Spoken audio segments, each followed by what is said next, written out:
Near the time when Storm 1 was about to release, Bandai Namco released a small trailer for the game in which we could see characters fighting in different stages. What's interesting about this trailer is that none of these stages that were showcased ever made it into the final game. In the trailer, there are 3 stages: Konoha's village, this forest stage, and this weird looking rock stage. What if I told you that there's actually a way how to play these stages? Well, at least 2 of them. The forest stage and the rock stage. And that is all thanks to a modder called Teo Vanua, who was able to restore these 2 stages that were lingering in the files in a somewhat playable state. The first stage that we will explore is this rock stage, or as it's better known, the Akatsuki's hideout stage.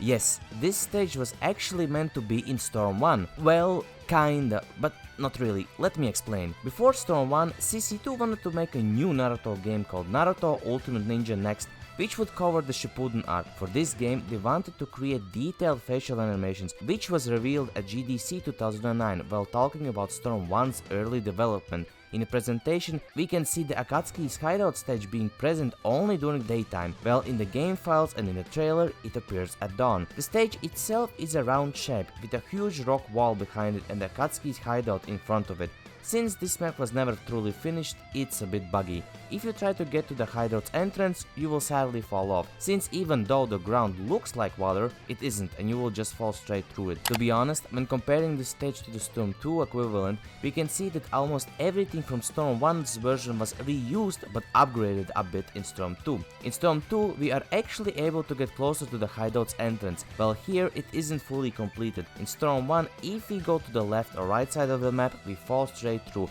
while in Storm 2 there are proper borders that prevent us from going out of bounds. From a canon perspective, I think Storm 1's hideout feels more realistic. In Storm 1, the hideout is truly in the middle of nowhere, surrounded only by rocks and water, while in Storm 2 we get random fences which kinda guide you towards the hideout.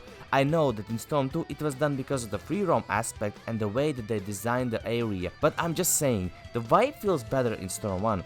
I also tried to see if we could fight on the wall in this stage. Sadly, this wasn't possible. Every time I launched Lee, he would just slide down the wall and fall. Another funny thing I discovered was that you are able to go behind the rock wall and even throw shurikens from there, while the opponent on the opposite side could not.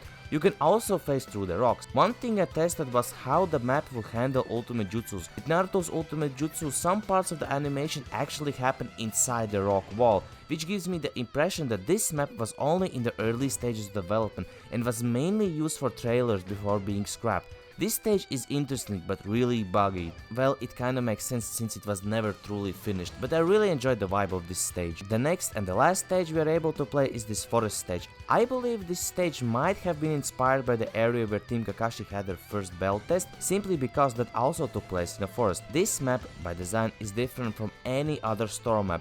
Usually, Storm maps are round or square shaped, but this one is rectangular and split into 3 parts: forest, water, and forest. If you go to either side of the rectangle, you automatically fall off the map, which is kinda expected since this map is not fully finished. It's actually interesting that CC2 possibly considered releasing this map, since in my opinion it would feel a bit awkward to fight in it. On larger round and square maps, we can move freely left and right and dance around our enemy, but here, because of the limited space, it's a bit harder to do.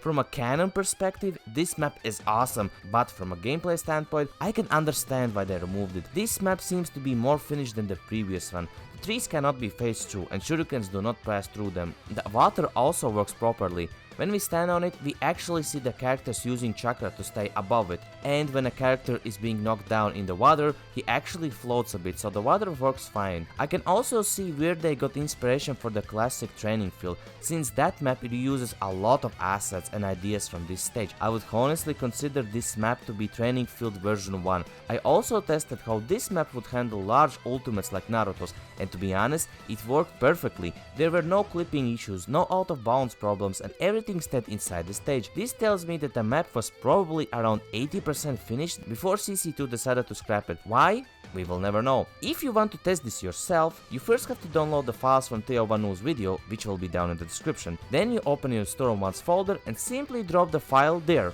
And that's it.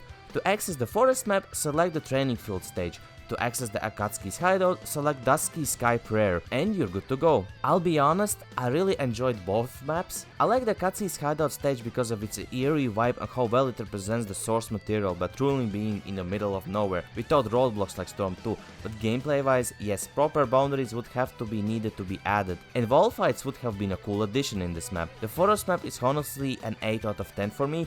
It would be fun to battle on it, even though I am not entirely sure how well the rectangle layout would work long term. It's sad to see that they cut these maps and didn't add them as special unlockable stages or even Easter eggs. For example, the Akatsuki's hideout stage could have been unlocked after getting 100% completion, hinting at the story of Naruto Shippuden. What I would love to see is the Konoha village stage in full detail with all of the people, but sadly I think we will never get that. But what do you think about the stages? Should have they really removed these stages or maybe let them be? Let me know in the comments below, what do you guys think? If you found this small investigation video interesting, be sure to like and subscribe, it would mean a lot to me. I as well wanted to give a big shout out to Sopix, Dupa, Z-Sener, Mati, Dagbuts and Shyness Boy for being channel members while I'm currently making this video. Thank you so much guys, and as well thank you for watching the video. But yeah, that's kinda it from me. I wish you a nice day/evening, I'll see you in the next one. See ya, bye bye.